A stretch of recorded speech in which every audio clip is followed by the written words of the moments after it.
Hey guys, welcome back to my channel. This is Chris. I hope you're doing good. I hope you had a Merry Christmas. And today I want to talk about the Leica SL2. I did a video some time ago about the Leica SL2S. If you're wondering what are the differences and how that one performs, you can go check them out up here if you didn't do it yet. But today I decided to share with you my experience using the Leica SL2 in a wedding. The reason why I shot a wedding with it is because I think it's a very challenging type of photography subject, because things change all the time. Things that should happen sometimes don't, and things that shouldn't happen sometimes do. So there's a lot of things that you don't expect, lighting conditions that change, people that are there and that you didn't know, you didn't plan, tight spaces, etc., etc. Okay, so I shot this with the 90mm, the Summicron. So this one was my right camera. I also had a Fuji on the left, because I only had one SL2 for the day. And I will tell you what my thoughts are. In order for you to see what I'm talking about as I go, you will see throughout this video a lot of examples and samples of photos that I took using the SL2, so you can have a better idea as to how the quality is. Let's do it.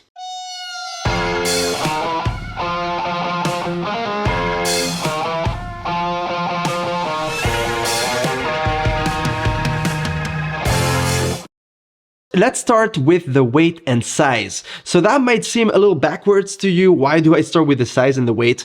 But there's an actual reason for that.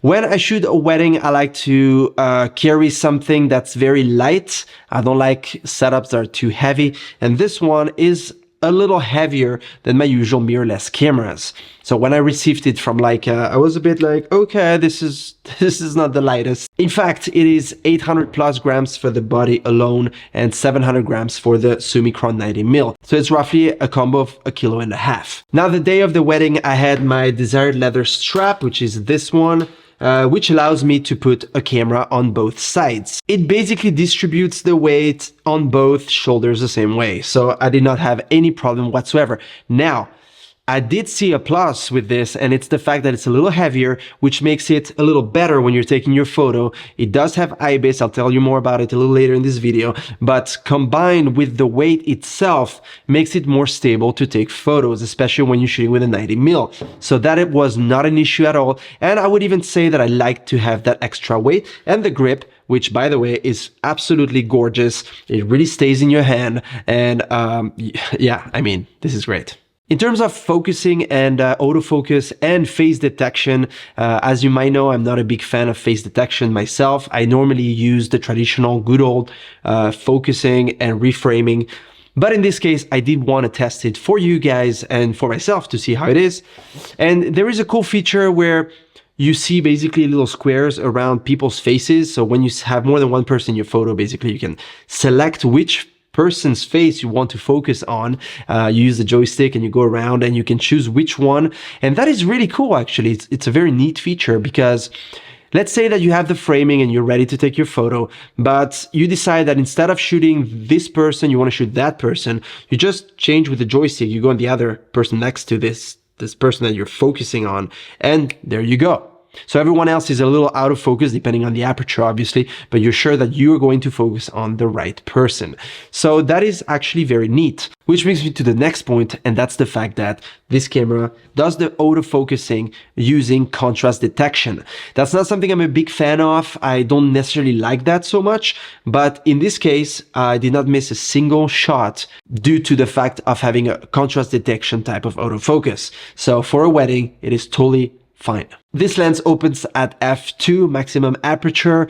I did shoot a bunch of photos at that aperture, but it is a little too shallow for my taste for a wedding. It is hard to get the focusing where you want. So my maximum aperture has been f3.5 or even f4 during the wedding. The shutter sound of the SL2 is very enjoyable, and it is super discreet.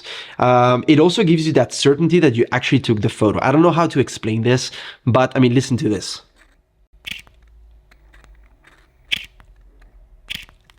So it's very muffled, very silent, but at the same time, it is very snappy. So it's a great feeling as a photographer during a wedding that you hear that you took the photo, you know that you took a nice shot, but not everyone else around you will hear that you did so. So you can remain discreet and take candid photos to get as many raw emotions as you can get. It does have 2 SD slots, so you can use it in backup mode, which is what I normally shoot in when I'm shooting a wedding, so that both SD cards back up the information. So if one breaks down, the other one still has all the photos, which is absolutely crucial when you're shooting a wedding. You might be curious to know how big the files are for such a camera with a sensor of 47.3 megapixels. Well, I'm going to tell you.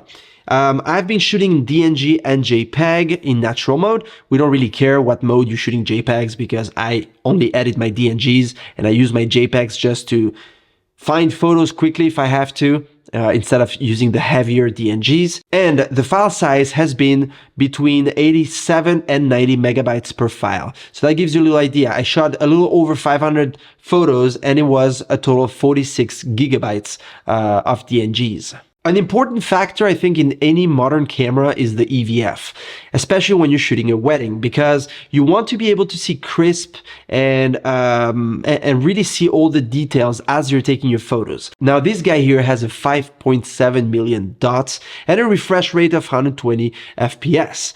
That is a lot. That is actually a lot, and you can really see the difference with another viewfinder that doesn't have that, because whatever you see is real life, it's happening right there. It's like looking through a mirror and there's nothing else than just your little viewfinder, you know, optical viewfinder. But with the advantages that if you are in low light or it's too bright, it will adjust so that you always see exactly clearly what you're taking photos of. So that has been a very, very big pro and something that I might miss if I get back to shooting with something else. As I mentioned earlier, this has IBIS. It has 5 axes of stabilization. For a wedding, now here's the thing. IBIS is great, but don't forget that if you lower your shutter speed and your subject is moving, no matter how stable you are, even if you're on a tripod, the subject will be blurry because he's moving and you have a slow shutter speed, so you're not going to freeze the action. So I normally shoot all my weddings using a minimum shutter speed of 125th of a second. Here's no exception. I did it too. I did take a few photos here and there with a lower shutter speed, but for things that are not in movement. And that was great. That was cool. But the thing is, when you move, you can really feel the IBIS as you're moving. And it is not the type that, you know, you feel a little like so, especially with a 90mm. This one is very fluid, but you do feel that it is stabilized. So for a wedding, once again, it can be very, very handy. The SL2 has a magnesium alloy, weather-resistant body, and that basically protects you against humidity, against dust, splashes, and against freezing. I do emphasize the fact that it's freeze-proof because shooting this small wedding in the Swiss mountains on the 22nd of December tends to get really cold. And you don't have the attention on the fact that, oh, wait a sec, I'm outside, it is cold, it is snowing, it is raining. What's going to happen to the body? Well, nothing's going to happen, actually. In fact, I was shooting outside, it was raining at times, it was a little bit snowing at times, and nothing happened.